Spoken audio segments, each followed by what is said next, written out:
Welcome back to Button Down Gaming. My name is Jay, and I am playing with myself.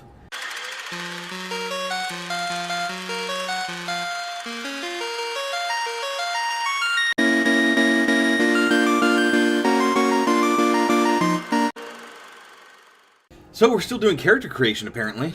Let's do it. A vision of a city springs up around you. A vision of a city springs up around you. Your city, in flames and under attack. Her defenders have fought and died all day, and still the attackers keep coming. They fight as if your destruction were demanded of them. They care nothing for mercy, surrender, or plunder. What they want is blood. But you have brought a keen-eyed But you have brought a keen-eyed companion to the top of the tower. She has seen the way to stop the invaders. You need to get her to safety, and you need to rally your defenders. But even as you turn toward the door of the tower, two of the attackers descend from a hovering machine. You don't have time to strike at them before they land. One is brutishly large, his weapon a vibrating axe. The other is slim, sheathed in glassy armor, and holding a hilt with a sizzling invisible blade. Your companion backs away. She's too young to help. Your enemies advance single file, confined by the parapet. Trade blows with a giant. You can handle it for at least a strike or two. Okay, defense. Duck under the giant's swing and attack before he can strike. Okay, that's stamina, or like, why can't I think of it? Like, yeah, you know, you can do stuff. Fight defensively and figure out who presents the greater threat. Let's do this one. Let's move some. You roll under the blurring arc of his axe. He's overconfident, testing you without committing to the attack. Yes, he's fast, but not as fast as you are, and when he raises the great axe above his head to finish you, you're able to bury your blade under his breastplate. The blade emerges from the back of his neck, and his life's blood washes over your hands. He falls, taking your weapon with him, and his companion attacks. Her invisible blade is far more lethal than the giant's axe. You duck as she thrusts at you, and the wall behind you hisses, destroyed. Her return swing cuts through your armor, ruining your breastplate. She doesn't have to be skilled with a weapon like this. She just has to make contact. You time your attack just as she pulls it back for another strike. You barrel into her, driving her over the wall, and she drops screaming to the ground 50 meters below. The immediate threat ended. You focus on finding a way back to your allies. You open the tower door and rush down the stairs. The door at the base of the stairs is slightly cracked, opening just a bit into the hall, and you hear more of the enemy soldiers beyond. Hurl yourself against the door and knock them to the ground. That's always fun. Crack the door open to sneak past them. Charge through them, counting on your defenses to protect you. So defense, attack, stealth. I don't know, I like this attacking item. That's fun. But sneaking past them means you don't have to interact with them. And that goes with this whole, like, dynamic that I got going for me right now. Let's sneak past them. You press yourself against the gleaming door, easing it open, and your breath catches in your throat as it squeaks quietly, the sound like a bell in your memory. You pause, but the soldiers in the hall continue to talk.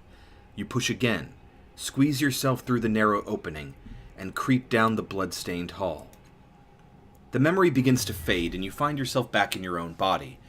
Your temples throb with the racing force of your heartbeat, and the reclaimed memories blaze within you, like a bonfire on a mountain peak, visible to every predator for kilometers around. A tremor rocks the floor beneath you, as though a massive fist has struck the room itself.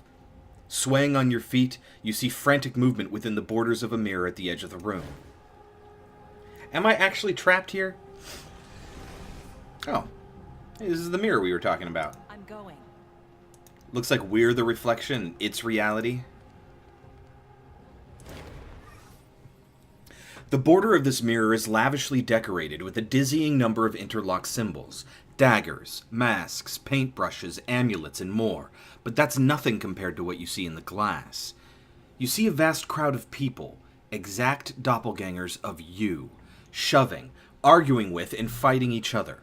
Most are drab imitations of you, but a precious few are vivid and pull at your attention. Each of them bears an intricate pentagonal tattoo on their head. I'm going to guess like I pick the one that I think represents me and then I become that. Let's see if that happens. In their eyes, their actions, you see the memories you discovered within the orbs and the choices you made shining like distant stars.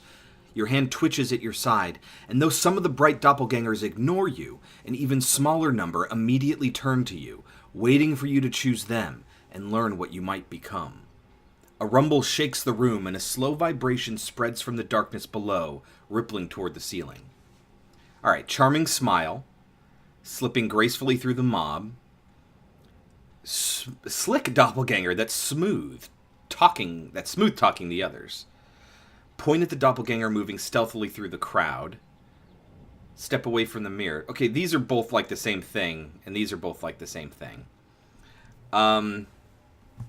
Alright, this is a good question. Do I want charming looks? Do I want to be a sweet talker? Do I want to move stealthily or gracefully? You know what? I'm not going to go with stealth, because it can be hard in a top-down RPG when you're forced to combat. Let's do slipping gracefully through the mob. The doppelganger darts from the crowd, leans out of the mirror, and gently pokes your nose. When you try to do the same, it deftly leans out of your reach, laughing. It chuckles, waiting for your decision. Yeah, we're quick. Speed, I like it. Yes, that's who I am. The remaining doppelgangers scatter for the edges of the mirror and vanish. Your chosen identity steps forward. Its appearance changes as it steps out of the rippling glass. Its face reflects confidence and cleverness.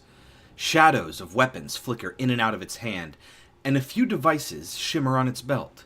You get the feeling you would be comfortable in a variety of situations.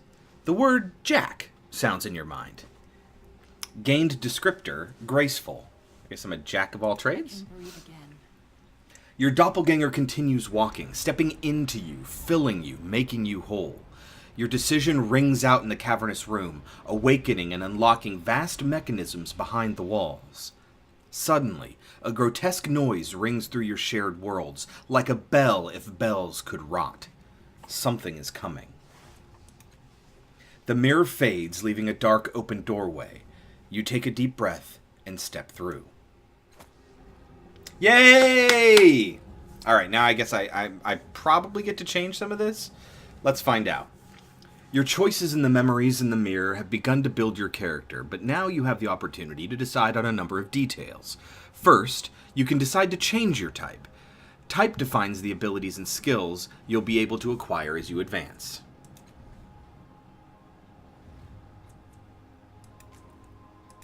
Okay, I can be a glaive. Glaives are the elite warriors of the Ninth World, using weapons and armor to fight their enemies. Scouts, guardians, warlords, and soldiers could be glaives. Most glaives either have a high might and use the heaviest armor and weapons available, or a high speed and stick with light or ranged weapons and light or medium armor. You unlock Opportunist, ends a turn immediately, make a basic attack against the first enemy that moves within weapon range. That's kind of cool. Gain 3 speed, armor cost reduction. 3 might armor cost reduction. Reduces the penalty to assaultery attacks incurred by armor by 15. Jesus. I guess if I hit somebody that's weird. Okay. Jack. Jacks are intrepid explorers and adventurers. They are jacks of all trades, hence the name. Although the word also harkens back to fables involving a wily, resourceful hero, who always seems to be named Jack. Jacks are at their best when they combine weapons, armor, assaulteries, ciphers, and a clever tongue. They are treasure hunters, grifters, skalds, rogues, and experts in a variety of fields. Choose 1 exploration, lore, or conversation skill, plus 1 training level in that skill while active. That's interesting. 1 of 1 uses per day, active until next sleep. Cool. Nano. Nanos are sometimes called mages, wizards, sorcerers, or witches by the people of the Ninth World. Whatever they're called, nanos master the mysteries of the past to the degree that they seem to perform miracles using esoteries, spell-like invocations that combine gestures, command words, and psychic disciplines. They tap into nanospirits, numinous particles that suffuse the landscape to alter reality or learn things that they couldn't otherwise know. So all of my options seem to have been Jax. So that's kind of cool. I don't want to be stealth. I'll be the... I don't want to be magic. I'll be the Jack. Extra health and all that. 4 points to distribute to any pool. Your speed goes up, whereas a glaive... Oh, holy shit! High speed and might.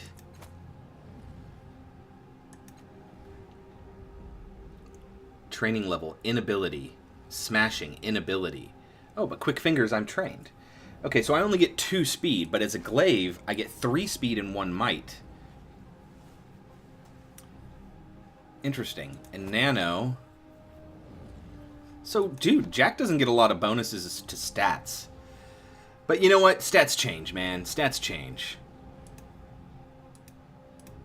Do I get to pick one of these, or what? Alright. Let's move on. Stat pools are the resources you use to apply effort or activate abilities. You can distribute points as you see fit. Glaives tend to favor might and or speed, while nanos favor intellect. Jacks usually benefit from a balanced set of points. Alright. I get 4. Alright, I'll go 1 might, 1 intellect. You know I can get all 7. Huh. No. Intellect represents the character's mental prowess, willpower, and personality. Yeah, I want that. And I'm fast. Alright, cool. Abilities, unlocked by your type, can be active actions, such as attacks or spell-like esoteries, or unique passive effects. I love passive effects. Alright, I get to choose 2. Attack that deals weapon damage +3. If the target has a negative fettle, confer dazed for 1 round. Okay. Okay, practice in armor. Trained without armor. I'm going to be wearing armor. But, oh, it works on light armor, too. Quick fingers or smashing task. Active until next sleep. Hedge magic. Huh. Choose a damage type to make a weapon. Oh, that's cool.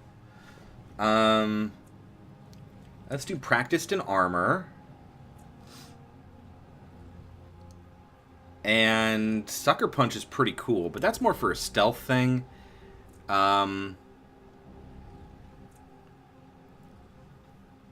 Let's do Infuse Weapon. That's pretty cool. Most skills increase your chance of success on specific kinds of actions and tasks, but some give other passive bonuses. Each skill starts with the novice level and can be increased to trained and specialized, granting greater bonuses at each level. Descriptors often leave some skills at the inability level, meaning they inflict penalties. When upgraded, these return to the novice level. Choose an exploration skill. Okay, I can bring smashing up to novice.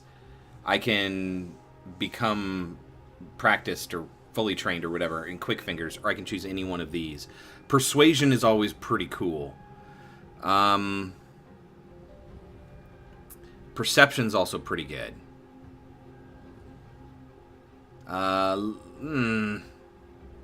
Let's do persuasion. Why not? Only glaives receive training in weapon skills. Oh, I'm not a glaive.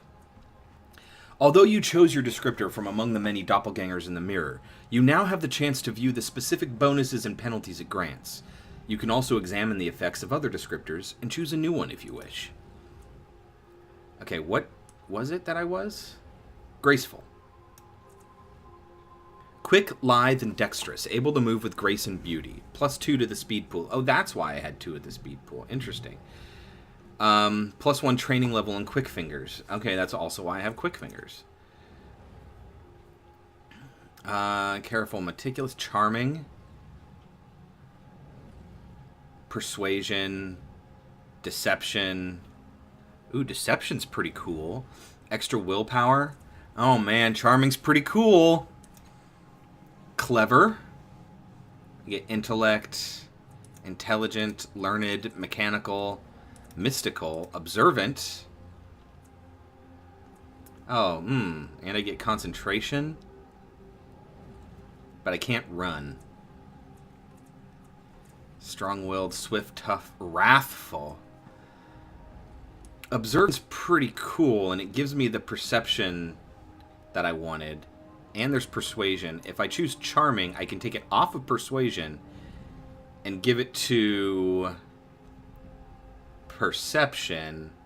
You know, I think I might do that. There we go. Alright, cool. I'm Charming Jack. I can get people to fight for me. Are you sure you wish to proceed? This is your last chance to change the last cast-off's character type or descriptor. Yes, I am sure, and we're going to do that next time on Button Down Gaming. So won't you come back and watch me play with myself?